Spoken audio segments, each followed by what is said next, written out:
성도 여러분, 오늘은 2021년 추수감사 주일입니다. 오늘은 에베소서 5장 20절 말씀을 본문으로 감사의 삶이라는 제목의 말씀 함께 은혜 나누겠습니다. 에베소서 5장 20절 제가 읽겠습니다. 범사에 우리 주 예수 그리스도의 이름으로 항상 아버지 하나님께 감사하며. 아멘. 오늘 추수감사주일은 한 해 동안 아버지 하나님께서 베풀어 주신 은혜와 사랑 그리고 축복에 감사하며 아버지 앞에 감사로 예배 드리는 주일입니다. 아멘. 이 시간 말씀 들으시는 모든 분들이 각자마다 올 한 해 동안 아버지께 받은 감사의 조건들은 물론 다를 수 있습니다. 또 혹여 나는 감사의 조건을 찾아보기 어렵다, 힘들다 생각하실 분도 혹 계실 수 있겠죠. 물론 감사의 조건들은 사람마다 차이가 날 수 있습니다. 하지만 그것도 내가 어떠한 마음으로 바라보느냐, 어떠한 시각으로 바라보느냐의 차이에서 오는 것뿐입니다. 하루 세 끼만으로도 감사하는 사람이 있는가 하면 하루 세 끼를 정말 상다리가 부러지도록 이렇게 먹어도 불만인 사람이 있을 수 있죠. 그렇다고 제가 지금 하루 세 끼 먹는 것으로 만족하고 살아야 된다, 그런 의미로 드리는 말씀이 아닙니다. 우리 그리스도인들이라고 하면 어떤 상황, 어떤 환경에서도 범사에 오직 감사할 수 있는 충분한 이유가 있습니다. 제가 오늘 이야기 하나를 먼저 말씀드리겠습니다. 전에도 한번 이 비유를, 이 예화를 말씀드린 적이 있는데 오늘은 똑같은 예화지만 조금 다른 관점에서 살펴보려고 합니다. 미국의 어느 한 마을이 있었습니다. 그 마을에 큰 집이 있고 그곳에 혼자 사는 할아버지가 계셨죠.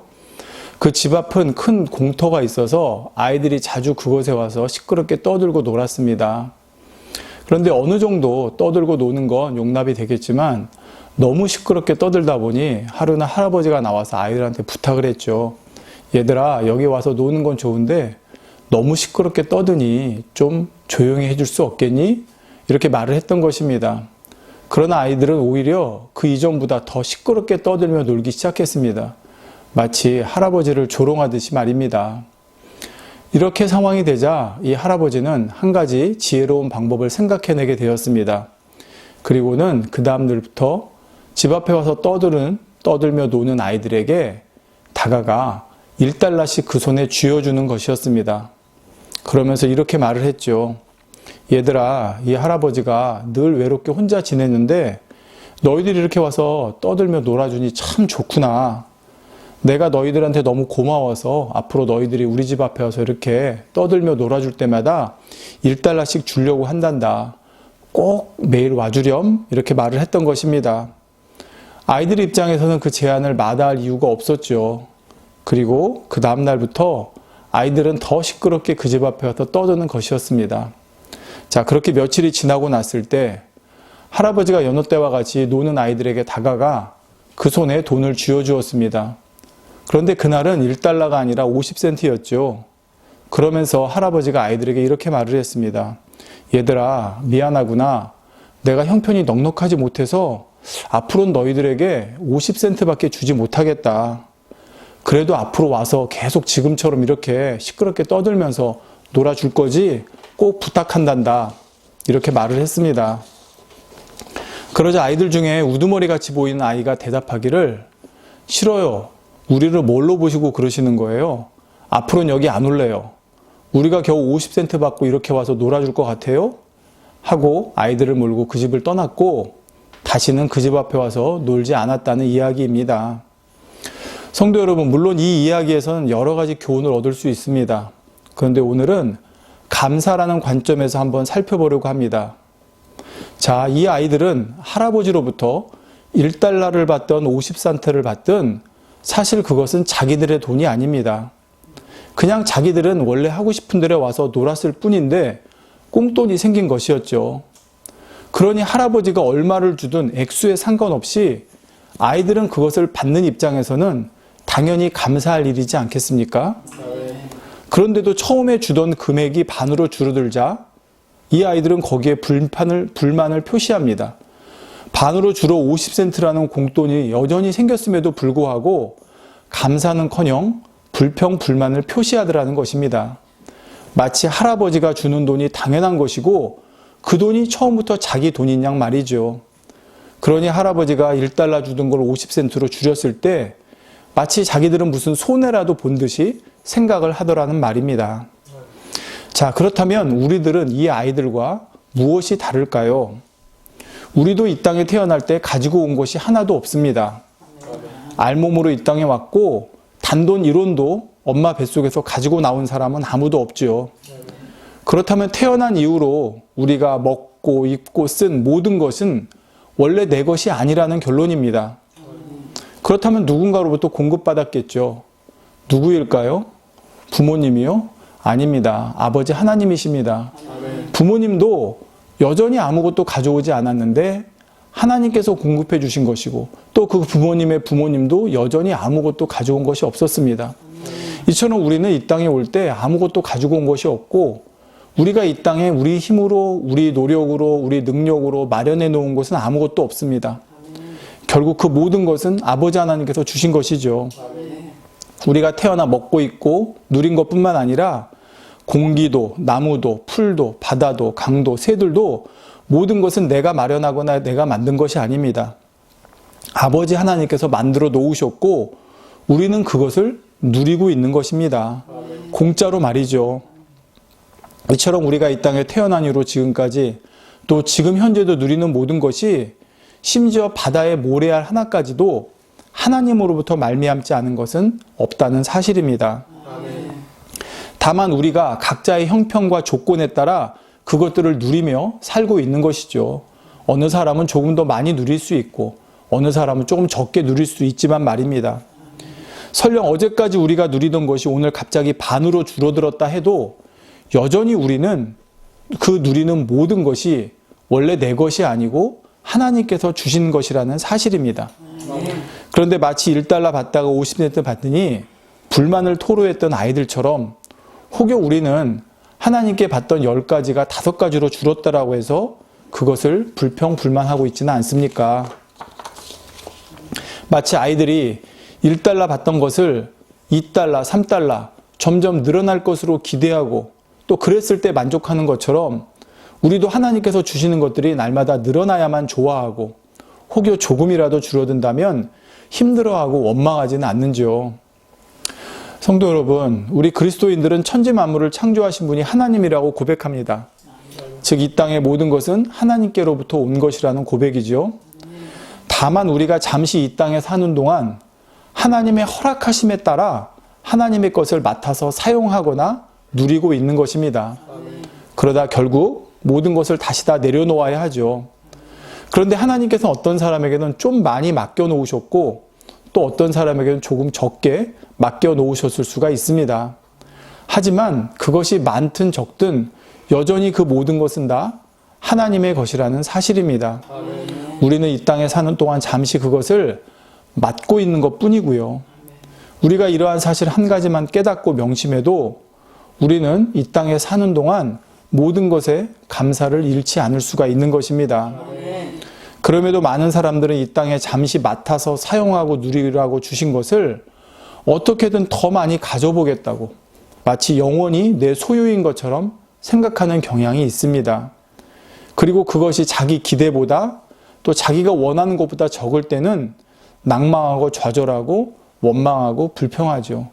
여전히 공짜로 받았는데 말입니다. 그러나 이는 하나님을 모르는 세상 사람들의 모습입니다.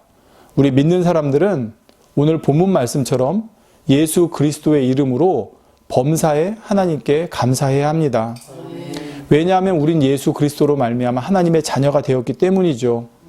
우리가 하나님의 자녀가 아니었다면 몰라도 하나님의 자녀가 아니었을 땐 이러한 사실을 몰랐겠지만 이제 하나님의 자녀가 되었으니 우리는 당연히 우리가 누리는 모든 것이 하나님으로부터 말미암은 것이고 그것이 하나님께서 우리를 사랑하시는 은혜의 증거라는 사실을 알기 때문입니다.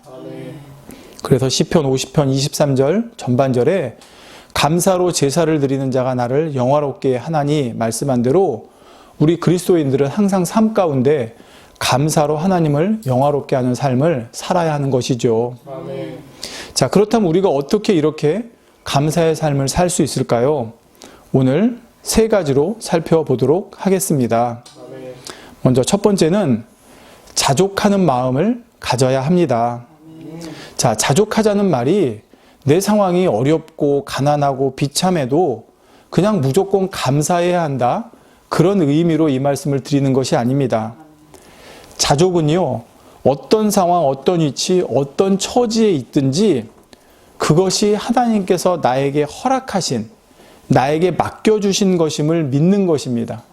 다시 말씀드릴게요. 자족이라는 것은요, 사실 세상 사람들은 자족하기가 쉽지 않은 이유가 뒤에 나오는데 우리 믿는 이들에게 자족이라는 의미는 그냥 지금 주어진 거, 너희가 누리는 거 그냥 감사해. 그러니까 이렇게 무조건 그게 아니라 그 이면에는 어떤 게 있냐면 자족은 우리가 어떤 상황, 어떤 위치, 어떤 처지에 있든지 그것이 하나님께서 나에게 허락하시고 나에게 맡겨주신 것임을 믿는 것입니다. 즉 나에게 허락하신 만큼만으로 그것만으로 족하다고 생각하는 것이 자족이죠. 자족의 반대말은 욕심입니다. 성경은 욕심에 대해 경계하고 있는데요. 야고보서 1장 15절에 보면 욕심이 잉태한 즉 죄를 낳고 죄가 장성한 즉 사망을 낳느니라 말씀하고 있습니다. 욕심은 자족과 반대로 나에게 허락된 것 이상을 바라는 마음입니다. 그래서 욕심이 많은 사람은 아무리 내가 많은 것을 허락받아도 만족할 수가 없습니다. 왜요? 욕심이라는 게 나에게 허락된 것에 항상 이상을 바라는 마음이기 때문에 열이 주어져도 그 이상을 바라고 100이 주어져도 그 이상을 바라고 1000이 주어져도 그 이상을 바랍니다. 그러니 욕심은 나에게 허락된 것 이상을 바라기 때문에 아무리 내가 많은 걸 누리고 많은 축복을 받아도 항상 그 이상을 바라니 만족할 수가 없는 것이죠. 반면에 자족하는 사람은 열이 주어져도 이것이 나에게 허락되신 하나님께서 허락하신 만큼이라고 생각하니 거기에 자족하며 감사하는 것이고 5이 주어져도 이것이 하나님께서 나에게 허락하신 것이라고 생각하니 믿으니 거기에 감사하고 이렇게 되는 것입니다. 성도 여러분, 사람들은 자기에게 허락된 것만으로는 늘 부족하다고 느끼기가 쉽습니다. 남의 떡이 커 보인다는 말이 있죠. 똑같은 떡을 나눠줘도 나에게 허락된 것을 볼 때는 항상 그것만으로는 부족하다고 느낀다는 사실입니다. 그리고 이렇게 부족함을 느끼기 때문에 감사가 나오지 않는 것이고요. 그렇다면 여러분, 우리가 부족하다고 느끼는 기준이 무엇이겠습니까? 바로 남들과 비교하는 것입니다. 또 나의 가장 좋았을 때와 비교하는 것입니다. 나보다 더 많이 가진 사람, 그리고 내가 최고로 많이 가졌을 때와 비교를 하니 이런 사람이 어떻게 만족을 할 수 있겠습니까? 내 상황이 아무리 좋아져도 나보다 더 좋은 사람을 보면 다시 비교하며 부족하다 느낄 것이고 또 자신의 가장 좋았던 시절만 생각하면 그때와 비교할 때 지금의 자신을 스스로 비참하게 생각하기 때문입니다. 반면에 지금 내가 누리는 것이 나에게 허락된 것이고 나에게 허락된 것 이상을 바라는 것은 욕심이며 나에게 허락되지 않은 것은 내 것이 아니라는 마음을 가진 사람은 지금 주어진 상황에 감사할 수가 있다는 것입니다. 다시 말씀드립니다. 내가 누리는 것이 나에게 허락된 만큼만이고 나에게 허락되지 않는 것을 바라는 것은 욕심이고 나에게 허락되지 않은 것, 그것은 내 것이 아니라는 마음을 가졌을 때 우리는 주어진 상황에서 감사할 수가 있는 것입니다. 여러분, 근데 이런 마음을 가지면 하나님께서 그래, 너는 하나를 줘도 감사하고 반을 줘도 감사하지 하며 하나 주고 반만 주겠습니까? 그렇지 않습니다. 오히려 이런 마음을 가진 사람이 자족하는 것, 감사하는 마음을 가진 사람에게 하나님께서는 더 주시는 것입니다. 그런데 이 마음을 가지지 못하기 때문에 하나님께서 5을 주고 10을 주고 100을 줘도 불평, 불만, 감사하지 못하는 삶을 사는 것이고요. 그러나 이런 마음을 가진 사람은 하나를 줘도 10을 줘도 100을 줘도 감사하고 자족하니 하나님께서 더 부어주시는 것입니다. 더욱이 우리 믿는 사람들은 이 모든 것을 주관하시는 분이 하나님이심을 믿기 때문에 그 모든 상황 안에서 자족할 수 있는 마음을 가질 수 있어야 한다는 사실입니다. 그래서 우리가 감사하는 삶을 살려면 둘째로 지금 허락된 모든 상황이 바로 아버지 하나님의 뜻 안에 있음을 믿어야 합니다. 자, 첫 번째는 자족하는 마음을 가져야 한다 했고 두 번째는 지금의 허락된 모든 상황이 아버지 하나님의 뜻 안에 있음을 믿어야 한다고 했습니다. 앞서 말씀드렸듯이 지금의 이 모든 상황이 아버지 하나님께서 나에게 허락하신 것이고 나를 사랑하시는 아버지 하나님의 인도하신 가운데 내가 있다고 믿을 때 우리는 감사할 수 있습니다. 사실 이것이 우리 믿는 사람과 세상 사람과의 가장 큰 차이점이라 할 수 있죠. 가령 어떤 안 좋은 일을 당했을 때 세상 사람들은 재수가 없었다느니 하며 이런 일이 나에게 일어난 것에 대해 온갖 불평, 불만을 쏟아냅니다. 하나님 믿지도 않는 사람이 하늘을 원망하기도 하죠. 반면에 믿는 사람들은 설령 안 좋은 일이 일어났다 할지라도 왜 이런 일이 일어났는지를 먼저 살피게 됩니다. 하나님께서 하나님의 자녀인 사랑하시는 나에게 이런 상황을 허락하셨다면 거기에는 분명한 이유가 있을 것이라고 믿기 때문이죠.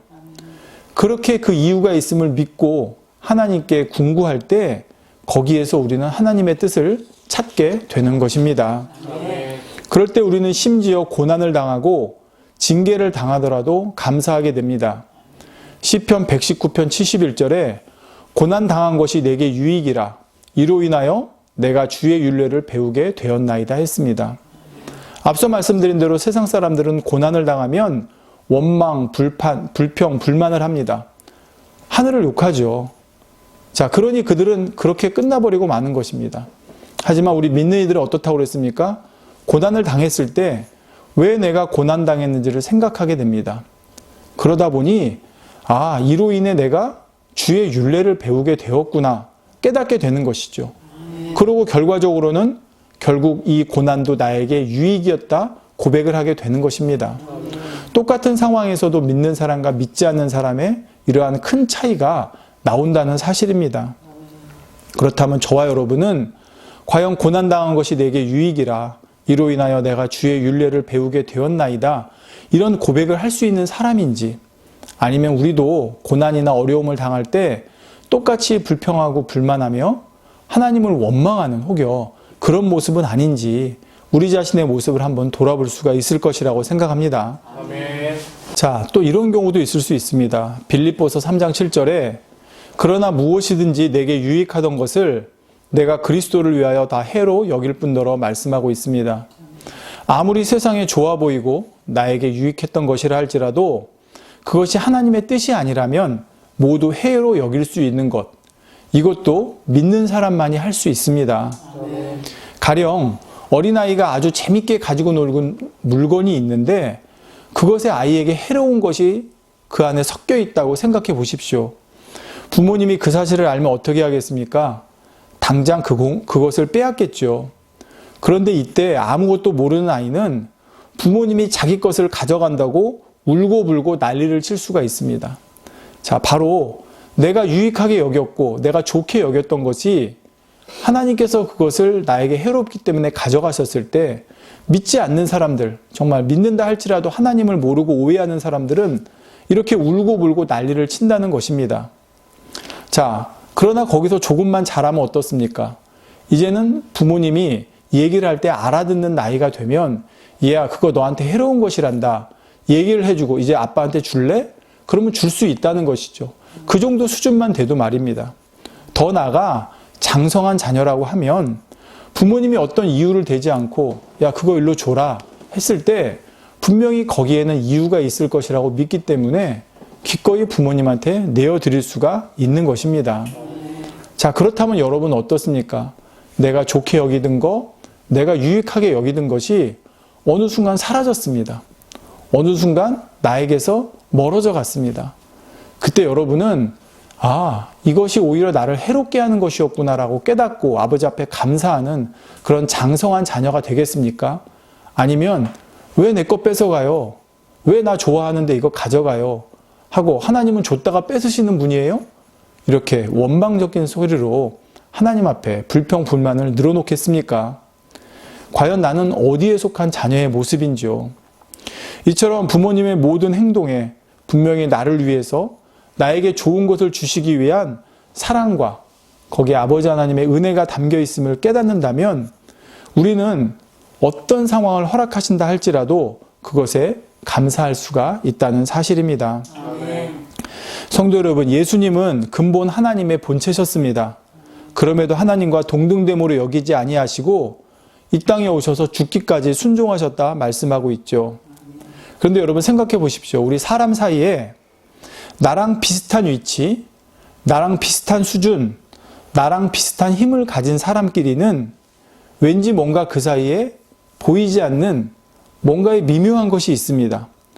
즉, 나보다 훨씬 뛰어난 사람, 그런 사람이 말을 할 때는 예 하고 따르지만 나와 뭔가 비슷하다고 생각하는 사람이 나에게 뭔가 조언을 하고 나에게 뭔가 훈계를 할 때는 이러기가 쉽죠. 왜냐하면 나도 당신만큼 알아. 나도 당신만큼 힘이 있고 나도 당신 정도는 할 수 있어. 이런 마음이 있기 때문입니다. 자, 적당한 비유인지 모르겠지만 예수님과 하나님은 근본 하나이십니다. 동등된 분이십니다. 그런데도 예수님께서는 하나님과 동등됨으로 여기지 아니하셨다 하셨습니다. 자, 그리고 하나님 말씀에 죽기까지 순종을 하셨죠. 하나님의 뜻이 항상 옳음을 아셨고 마지막 기도할 때도 내 뜻이 아닌 아버지 뜻대로 되기를 기도하셨습니다. 그리고 그 길이 죽음의 길이라 할지라도 기꺼이 순종하며 감사함으로 그 길을 가셨다는 말입니다. 이처럼 우리는 우리와 정말 비교도 되지 않는 아버지 하나님께서 그것도 나를 사랑하시고 나를 자녀 삼으셔서 좋은 것 주기 원하시는 이 하나님을 믿는다고 하면 우리는 하나님께서 나를 이끄시는 길이 항상 아버지 뜻 가운데 옳다는 것을 믿어야 할 것입니다. 아멘. 그리고 그 길을 인도받아 갈 때 우리는 감사할 수 있어야 하는 것이죠. 물론 지금 당장은 눈에 보이지 않고 손에 만져지지 않는 걸로 또 인해 불안할 수도 있습니다. 그렇기 때문에 우리에겐 믿음이 필요한 것이고 그럴 때일수록 더욱 우리는 그 결과가 어떠한 것을 분명히 믿는 믿음과 소망이 있어야 한다는 사실입니다. 아멘. 자, 이제 세 번째로 우리가 하나님 앞에 감사의 삶을 살려면 셋째로는 작은 것부터 감사할 줄 알아야 합니다. 제가 학교에 다닐 적에 꼬리에 꼬리를 무는 영어라는 것이 유행한 적이 있습니다. 지금 있는지는 모르겠는데요. 이것은 예를 들어 단어를 외울 때 계속해서 연상해서 연결해서 외우는 것입니다. 스쿨 하면은 학생, 이제 스튜던트겠죠. 그 다음에 있으면 또 선생님이 있으니까 티처, 이런 식으로 연상해서 계속 그것을 이제 외워나가는 방식이었죠. 한 단어를 외우고 그 단어에 연관된 단어를 외움으로 인해서 꼬리에 꿀을 물어서 연관성을 가지고 단어를 외워가는 것입니다. 저는 우리의 삶을 풀어가는 방식도 이와 비슷하다고 생각합니다. 시작을 어떻게 풀어나가냐에 따라서 나중의 결과가 전혀 다르게 나올 수 있죠. 가령 첫 출발을 감사로 풀어가면 고구마 줄기에서 고구마가 줄줄이 캐어나오듯 계속해서 감사가 뒤따르게 됩니다. 반면에 원망, 불평, 불만으로 시작해서 풀어가면 그 뒤로도 계속 그렇게 되겠죠.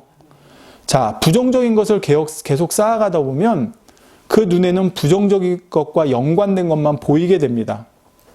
그러니 원망은 불평을 낳고 불평은 다시 원망을 낳는 것이죠.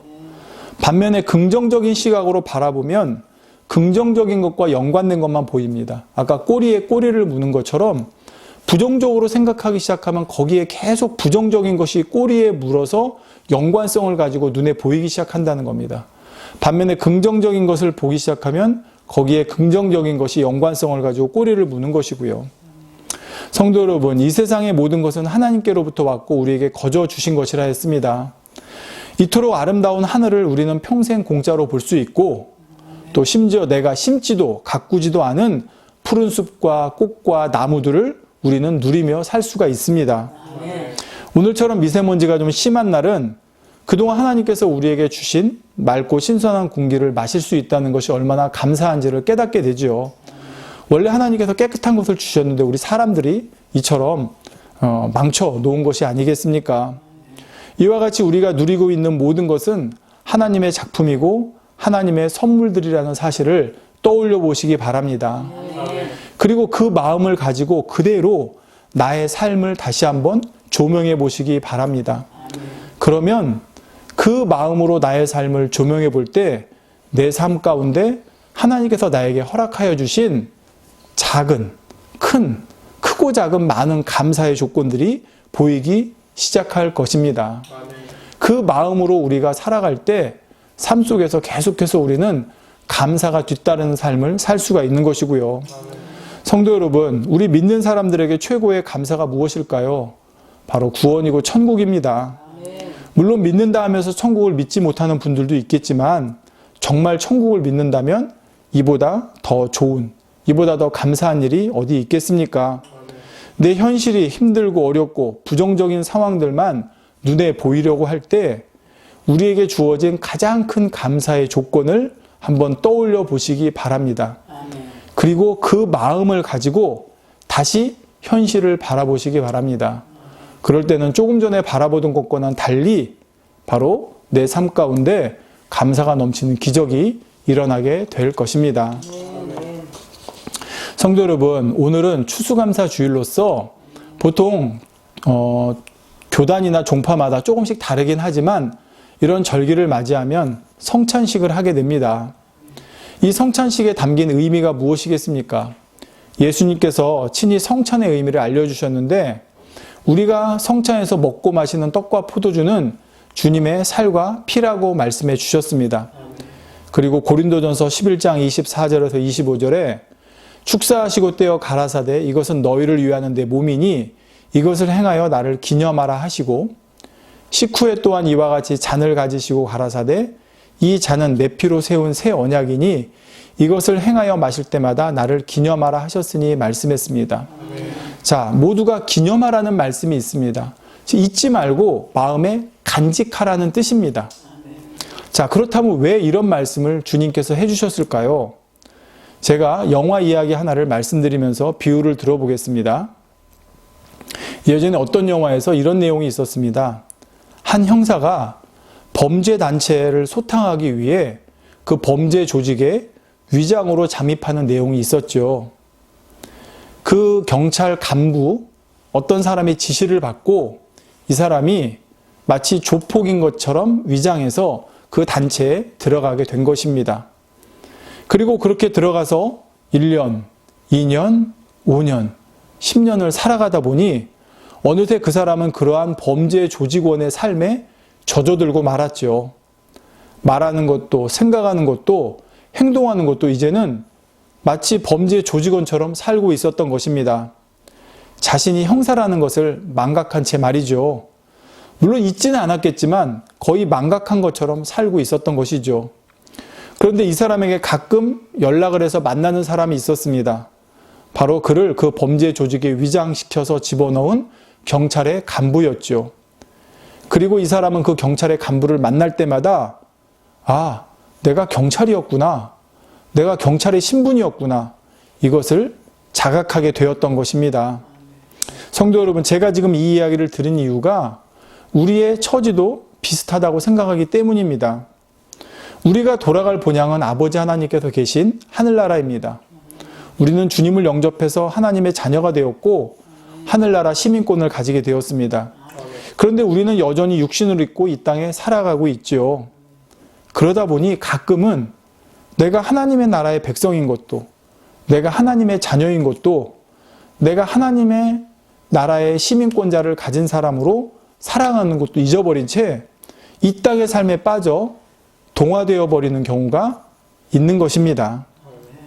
그럴 때 만약 누군가 우리에게 너는 하나님의 자녀야.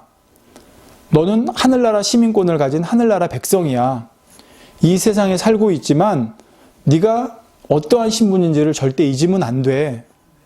너는 주님이 핏값으로 사셨어. 너는 네 것이 아니라 너는 하나님의 것이고 주님의 것이야. 그러니 하나님의 자녀답게 하나님 나라 시민답게 살아야 돼.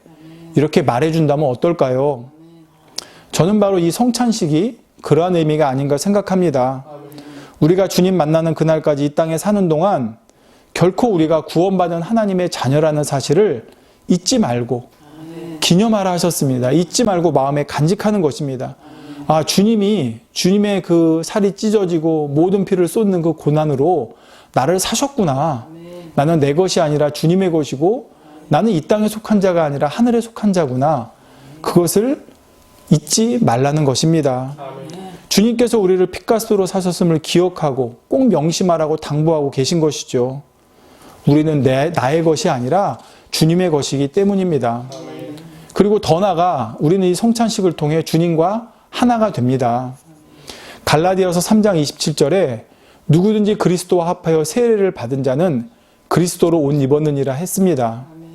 물론 우리가 성찬식이 세례를 받는 것과는 좀 다를 수 있지만 우리는 이 시간 주님의 살과 피를 먹습니다. 여러분, 우리 몸이 살과 피로 구성되어 있잖아요. 그런데 우리가 주님의 살과 피를 먹는다는 것은 무엇이겠습니까? 내가 주님과 하나 된다는 것입니다. 주님과 하나 된다는 것은 주님처럼 살아가겠다는 뜻이고요. 주님의 살과 피를 먹고 마심으로 우리는 이제 그리스도로 옷 입은 자가 됩니다.